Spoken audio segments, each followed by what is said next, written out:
Fluminense perde pela 8ª vez seguida para o Botafogo. Acho que é assim que a gente tem que começar esse pós-jogo, que é o fato que mais incomoda o torcedor, tá? Não tem vinheta hoje. Claro que eu vou pedir o like para você se inscrever no canal, que ajuda muito. Trabalho. Cheguei em casa agora, são 2 da manhã, né? Vim direto do Engenhão, ficamos trabalhando ali até agora. Tem visita na minha casa, então vou chegar, não queria nem gravar em casa, estou gravando aqui da garagem aqui do prédio, porque quero chegar em casa e tentar esquecer um pouco dessa partida. Cara, é uma partida muito ruim. E acho que o principal... Eu vou tirar 2 pontos primeiro, depois a gente fala um pouco da partida, né? Foi pênalti no Arias, isso é um fato. Para mim, é indiscutível que tem um tranco nas costas e derruba o Arias. O Arias valorizou, o Arias podia ter tentado ficar mais em pé. Para mim, Bruno Arleu, ele tira um ponto do Fluminense, até porque a gente faria um empate ali, né? Claro que vai ter um pênalti, a gente não sabe o que vai acontecer, mas provavelmente a gente vai fazer um gol e depois não ia ter nem tempo de continuar aquela partida. Dito isso, ok, tá? Não vou ficar falando que o Fluminense perdeu só por causa disso, por circunstâncias da partida, isso realmente aconteceu. O Fluminense empataria a partida. Porém, só pelo primeiro tempo a gente tem que ter tomado uma goleada no primeiro tempo. Então não vou ficar aqui vitimizando e tratando só isso, mas mais uma vez, pelo segundo jogo seguido do Brasileiro, o Fluminense é roubado, tá? Então a gente tem que deixar isso aqui definido.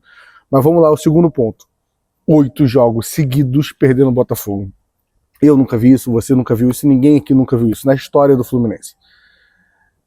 A diretoria tem que ser cobrada, a gestão tem que ser cobrada, a comissão de futebol, né? A equipe de futebol, os jogadores, comissão técnica, os jogadores têm que ser cobrados. Não dá para achar isso normal, você perder para um rival 8 vezes seguidas. E olha o momento que o Botafogo tá. Não é que a gente tá pegando um time do Botafogo que tá jogando pra caralho. Um time que não vem jogando bem no ano. O Fluminense sente. O Fluminense fica nervoso na jogar contra o Botafogo. Talvez o Fluminense vai ganhar do Aparecidense, se não jogar o futebol que jogou hoje, né? Vai ganhar do Sport, vai ganhar do São José, vai ganhar do Galo. E aí a gente vai avaliar que foi um tropeço do Renato Gaúcho esse jogo contra o Botafogo. Ok, mas eu não torço pro Renato Gaúcho, torço pro Fluminense. Então mesmo que o Fluminense ganhe a porra toda, eu não vou achar normal perder 8 jogos seguidos. E espero que no Maracanã o Fluminense entenda isso no retorno e acabe com essa palhaçada, porque é uma falta de respeito com o torcedor. Hoje o torcedor do Fluminense esgotou o setor visitante, ficou preso 40 minutos lá na hora de ir embora, que é o padrão, né, do visitante, para ver o time tomar um massacre no primeiro tempo.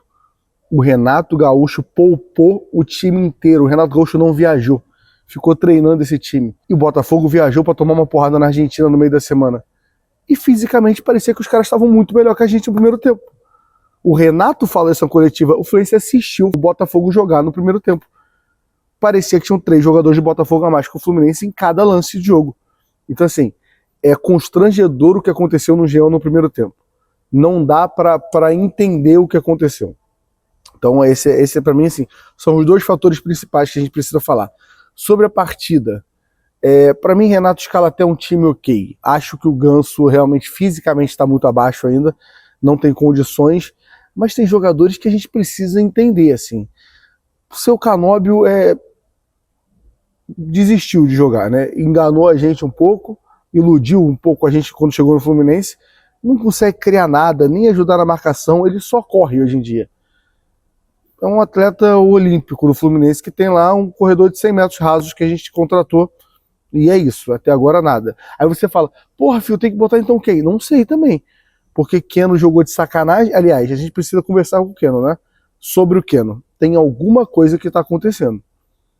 Não é normal um jogador que entrava, inclusive com o Renato, entrava nos jogos direto, agora tá ficando atrás do Paulo Baia. E digo mais, Paulo Baia esse que não estava relacionado. O Paulo Baia nem iria para o jogo, ele só vai para o jogo em cima da hora, porque o Hércules está com conjuntivite. Tanto que nos relacionados está o Hércules e não tem o Paulo Baia. O Paulo Baia substituiu o Hércules 1 hora antes do jogo por causa de conjuntivite. E esse cara tá na frente do Keno. Acho que pensando em futebol é indiscutível que todo mundo aqui concorda que o Keno joga mais que o Baia. Mas tem algo errado acontecendo. Ele ficar atrás do Serna, você pode discutir que o Serna tem mais velocidade, mas ele ficar atrás do Paulo Baia hoje em dia, do Serna, Paulo Baia, do nada o Keno virou o 5º reserva do Fluminense. Pra mim tem um extracampo aí. Talvez aquela nossa teoria que o Keno jogou de má vontade no Chile realmente faz sentido. E se foi, o Renato tá até certo em fazer isso, tá? Mas a gente precisa entender o que tá acontecendo com o Keno no elenco do Fluminense. Canóbio, Keno, cara, Paulo Henrique Ganso pra mim, tecnicamente faz alguns bons lances no primeiro tempo, inclusive o lance do gol do Botafogo é um bom passe dele pro Cano, o Cano não consegue dominar a bola e a gente toma um gol do Botafogo, né? Bernal e Martinelli, assim, hoje um jogo horroroso dos dois. Sei lá, cara, eu acho que eu tô com dificuldade de avaliar o jogador, assim. Eu queria falar desses dois jogadores porque tem esse caso específico do Keno e a situação do Canóbio, que pra mim, não sei o que fazer com aquela ponta esquerda, tá? Pra mim, hoje, o Fluminense tinha que jogar com 4 no meio de campo. Provavelmente o Bernal, o Martinelli, apesar do jogo de hoje, o Hércules ou o Nonato, e o Paulo Henrique Ganso. Tinha que povoar esse meio de campo. Não dá pra gente ter o Canóbio como titular absoluto do Fluminense. Terça-feira a gente vai enfrentar a Aparecidense. No Maracanã. E assim, pode dar de 5-0 que não vai cancelar esse jogo. É mais que obrigação do Fluminense dar uma porrada na Aparecidense. Agora, se ganhar da Aparecidense, do Sport e do São José, a gente começa a avaliar. Até porque na tabela a gente não vai estar na merda. Mas, cara, para analisar hoje. O Fluminense tinha a chance de estar dormindo agora na liderança, empatado com o Palmeiras.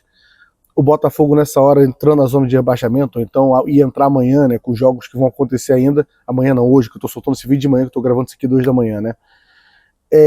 E o Fluminense, do nada, ele pega o Botafogo e fala, vamos dar uma chance pro Botafogo? E vamos botar a gente numa merda? Porque perder 8 jogos pro seu rival é uma merda. Então, assim, parabéns ao Renato Gaúcho que tomou essa decisão de poupar, eu defendi. Se você ver meus vídeos aqui, eu defendi. Priorizar esse jogo. Mas o que foi esse primeiro tempo? Assim, não dá pra entender. Parece que o time entra morto contra o Botafogo. Parece que o time entra sem vontade nenhuma contra o Botafogo. Assim, sinceramente, na próxima coletiva do Mário, tinha que ser perguntado assim, Mário, o que acontece contra o Botafogo? Qual a sua opinião sobre isso? Porque, pô, o Mário, como um torcedor de arquibancada, sabe a importância de ganhar um clássico. Tanto que quando ele assume a gestão, o time volta a ganhar clássico. Aí depois desandou, né? Não sei se era o Diniz, se não era o Diniz, sei lá o que porra era acontecer, mas desandou. Agora, 1, 2, 3, 4, 5, 6, 7, 8 clássicos seguidos. Não é que é sem ganhar, não é que tá empatando, empatou 4 e perdeu 4, empatou 5 e perdeu 3. A gente tá falando de 8 derrotas seguidas. Tem derrotas de todo jeito, tá?